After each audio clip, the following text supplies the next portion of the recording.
Historians don't really like to set milestones. Milestones often end up excluding what could be a process of change. However, sometimes understanding milestones and trying to set them from another perspective helps to distinguish certain historical periods. The discovery of America, we all know when it happened, didn't mean the Middle Ages ended at that moment. However, it helps us fit a series of events in relation to each other. To understand them, it's the same with the Walther PP. The Walther PP, in a certain sense, fits into the landscape of the many self-loading pistols that were being produced at that time. However, in a certain sense, it's a turning point. Let's find out why. In 1999, John Moses Browning, the great American firearms inventor, together with Fabrique Nationale, a very famous and important Belgian company, introduced the Fabrique Nationale 1999. With a few changes, it would become the Fabrique Nationale 1900.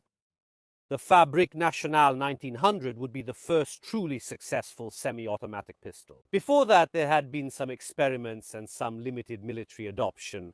I'm thinking of the Mauser C96 or the Luger itself. The Fabrique Nationale 1900 would be the first truly successful pistol. We've told this story more than once, and if you're interested in learning more, you can click here to watch the related video specifically about the Fabrique Nationale 1900. Along with the Fabrique Nationale 1900, many companies, many ideas, many designs, and many new firearms inventors will emerge. Because at that time, what a semi-automatic pistol was supposed to be still had yet to be defined. It was the same for Walther. Walther has very ancient origins. Walther is from Selamelis, which are two towns that merged after the First World War. But Selamelis and Sula, another very important place, are three neighboring towns, which are kind of like the Valtrompia of Germany. A place where historically, for a very long time, for centuries, steel has been worked. An area rich in coal, in wood, which is needed for working metals, and in iron itself.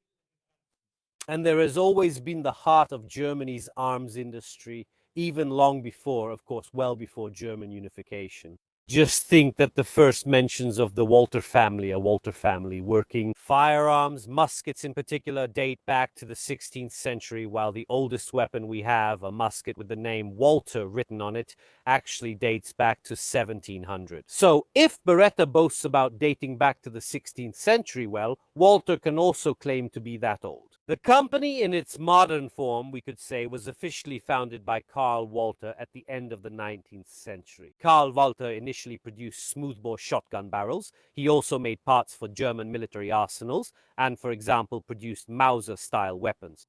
Only when his son, Franz Walther, joins the company do things take a slightly more modern turn. Franz, but also other brothers of Karl Walther who will join the company, will bring something new, and we will obviously see this newness with the aforementioned Fabrique Nationale 1900 at the moment when the Fabrique Nationale 1900 opens up a huge market. Both military contracts, but also civilian contracts, whether private citizens who want to arm themselves or police forces of all kinds. Well, Walther gets on that train with a series of models like Walther. Model 1, a simple pistol in 6.35, Browning, and so on.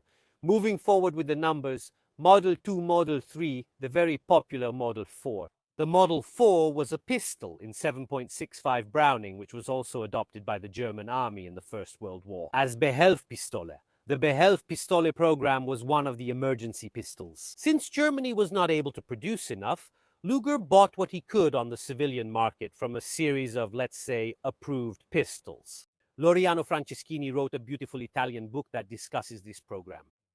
The Walther Model 4 is the one that really cements the Walther name, associating it with pocket pistols, because the Walther Model 4 will be officially used by the German army. Walther will try to enlarge it and make a 9mm blowback version, the Walther Model 6. However, this doesn't work. With the end of World War I and the Treaty of Versailles, the German arms industry is not going through a good time. Very heavy restrictions are imposed in Germany, and even the various arms factories have to adapt as best they can. Wars, as often happens, are a time of weapons innovation, and even the world of pistols comes out changed. To continue their existence, to avoid succumbing to Germany's economic crisis, innovation was needed in the 1920s. The way of carrying firearms had also changed, and the idea of having a round in the chamber with the pistol ready was becoming more and more common. It was still difficult at that time to find a safe way to carry a semi-automatic weapon with a round in the chamber. And one of these solutions was to carry a weapon ready to use with a round in the chamber. It's double and single action. Double and single action is not an invention. Many believe it is, but it's not entirely correct to say so.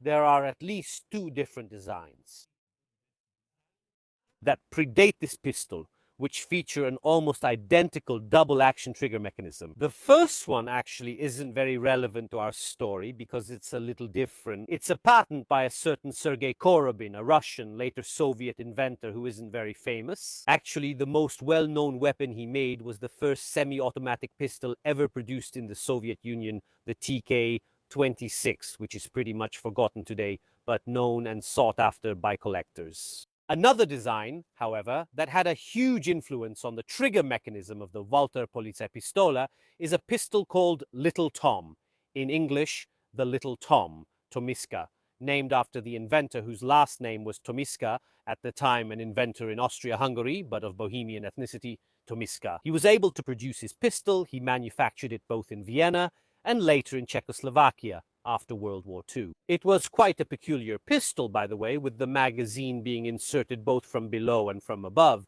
A very strange thing, but a fundamental characteristic. He had patented and used a double-action system, but in the Tomiska, this system he had patented, which allowed for both double and single action, was only double action. The pistol he had built didn't use single action. It had a half-cock position, like this pistol right now, but it always fired from this position.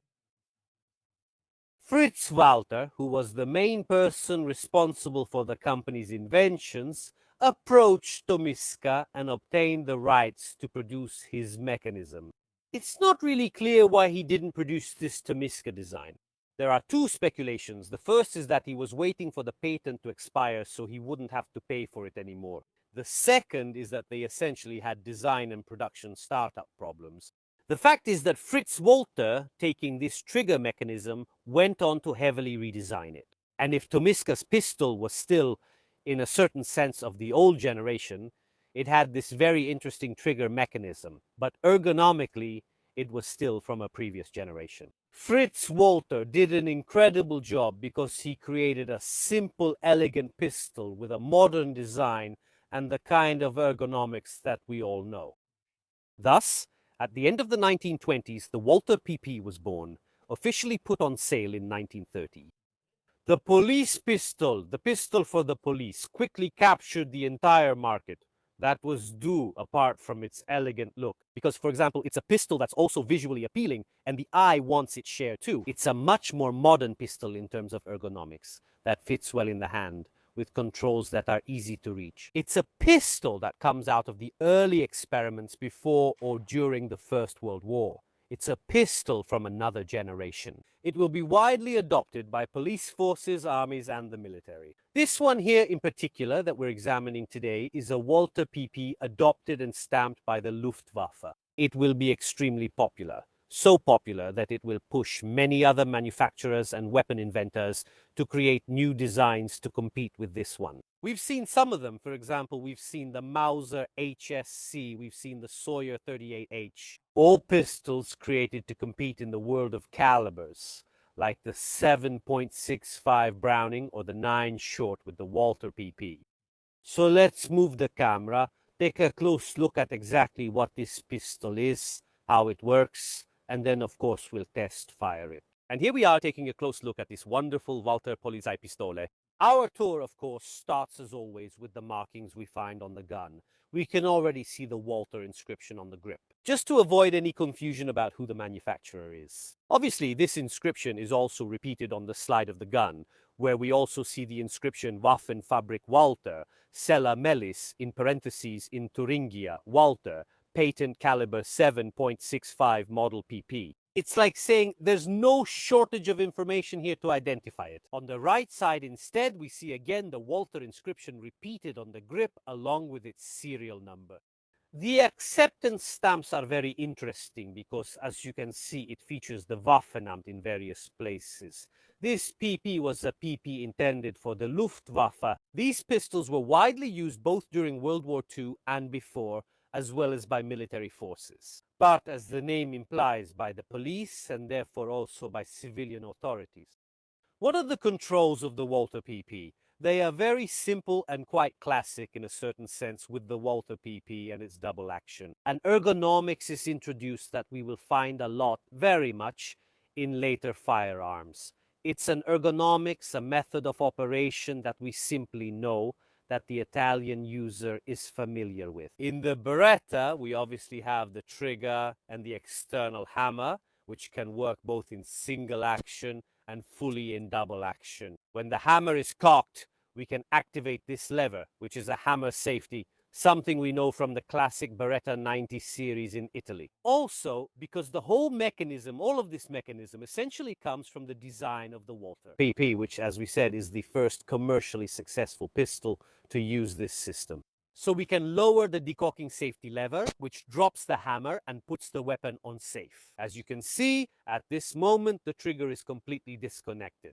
I flip the safety back up, the trigger snaps forward into position again, and it can be pressed. You can choose, for example, to carry the pistol with the safety engaged and the hammer down, but there are also those who prefer to carry it with the safety off, around in the chamber and the hammer down like this, drawing it out. In an emergency situation, maybe during a struggle, where it's not always possible to rack the slide or take off the safety, or someone might forget to take off the safety, you just need to grab it and pull the trigger. The double action, as we'll see during the live fire test, is relatively long and heavy, but it's fairly smooth from this point of view.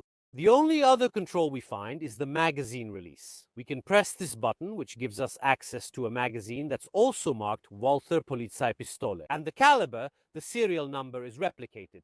Very German, this habit of serializing every single part, which holds 8 rounds of 7.65 Browning, known as 32 automatic Colt pistol overseas. The right side of the weapon, as far as controls go, is bare. The only distinctive feature we find is the ejection port and, quite obviously, the extractor itself.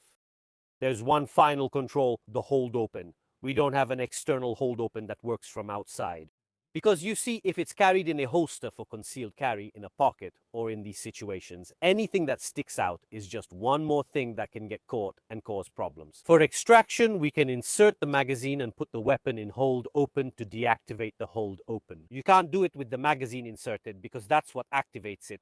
We have to remove the magazine or insert a full one, and it will be enough to pull the slide back to release it.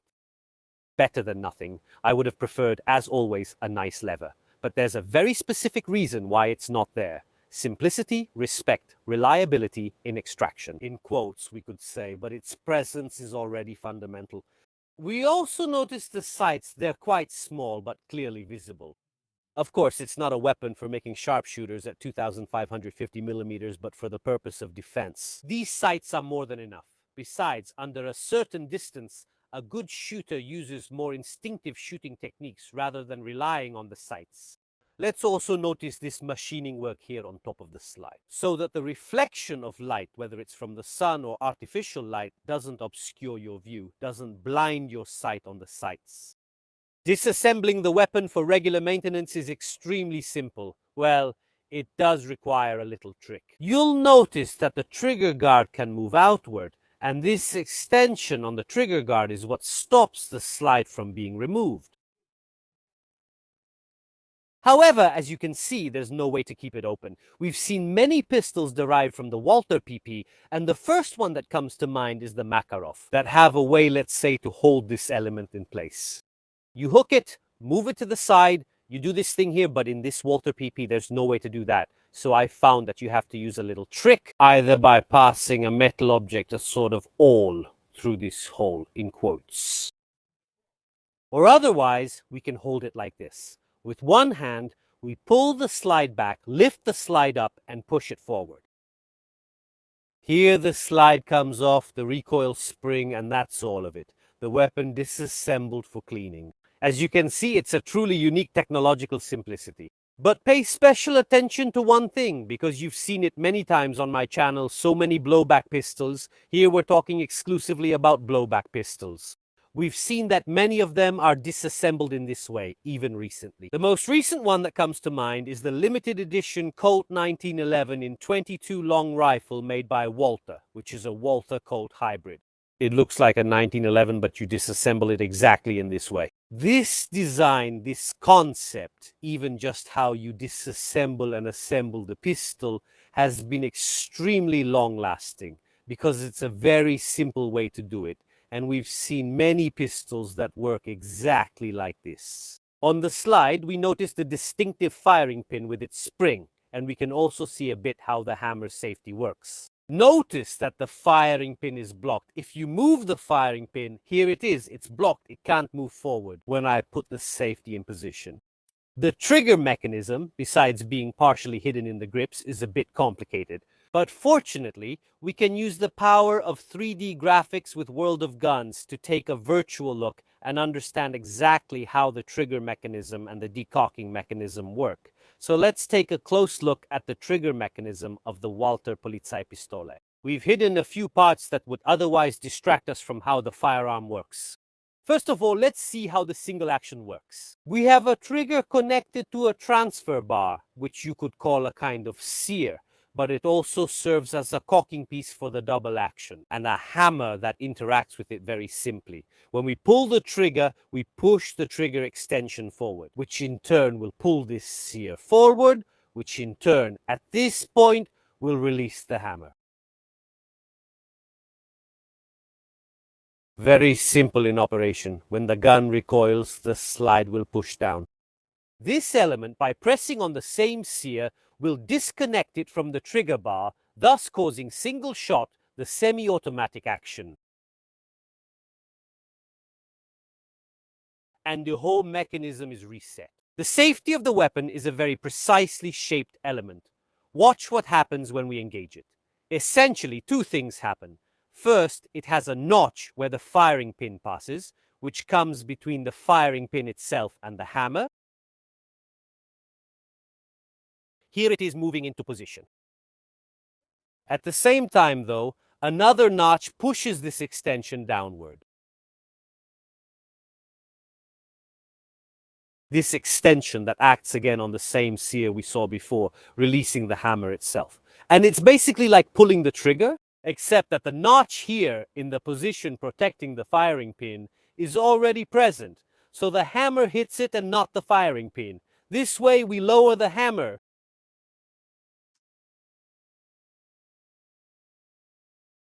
By removing the safety using the same lever that lowered the hammer. By acting on the sear, it cocks it, and thanks to a suitable shaping, it pushes it down, resetting the trigger mechanism. We are now ready for a shot, this time in double action. We notice that at this moment, this extension on a small spring of the hammer is the one that rests on the upper side of the sear. By pulling the trigger, thus moving the sear forward, we act on this extension, the sear and the hammer. It's just that at a certain point, the sear slips out of the extension, which will cause the hammer and the firing pin to move forward. The whole mechanism resets again to single action. Here we are back from the three-dimensional view. We can, let's say, simply reassemble the weapon and then we'll go test it. It's very simple. We pull back the trigger guard, put the slide on, and it's done. With the Makarov, it's even faster. You might have seen this process in my old video, but even here, as you can see, it's not particularly complicated. The weapon is now ready, reassembled to fire. Let's go test it. And here we are at the Sir range in Spessa, testing this wonderful Walther Polizeipistole. How this pistol has slipped by me over the years, because it's one of those weapons that's relatively popular, but for one reason or another, we've never managed to film it. We have our magazine ready, we can load the rounds into the weapon, rack the slide, and we're ready to fire.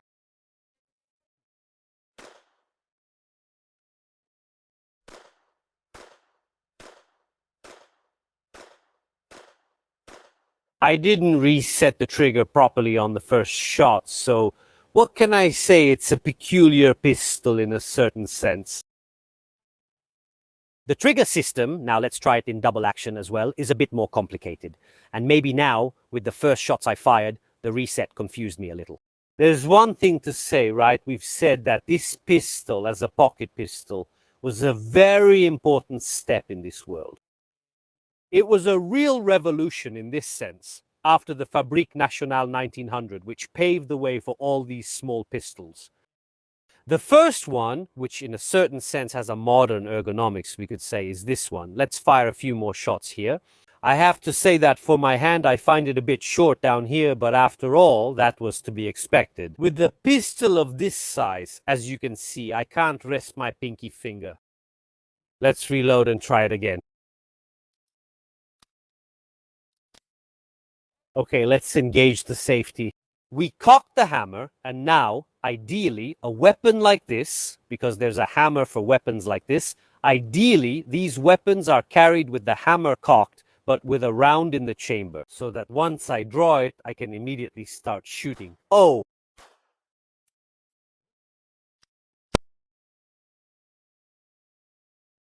Why didn't you arm yourself? Ah, I accidentally engaged the safety. My big hand turned on the safety. Great.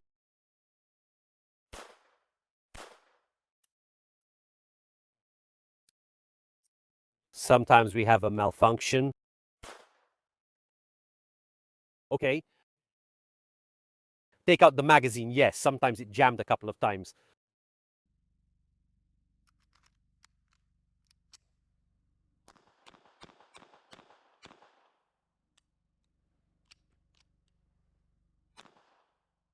I don't have huge hands, so it fits well in my hand too. Can you rest it, your pinky? Yes.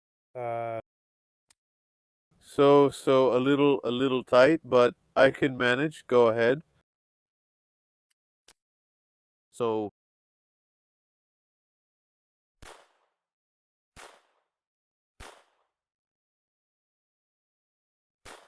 I grinded it. And they go after.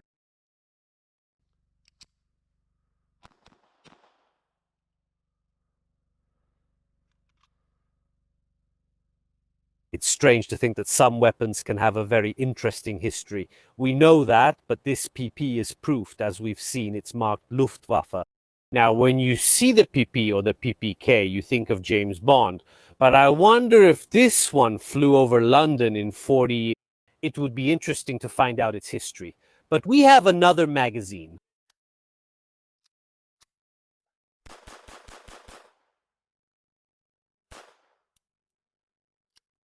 Well,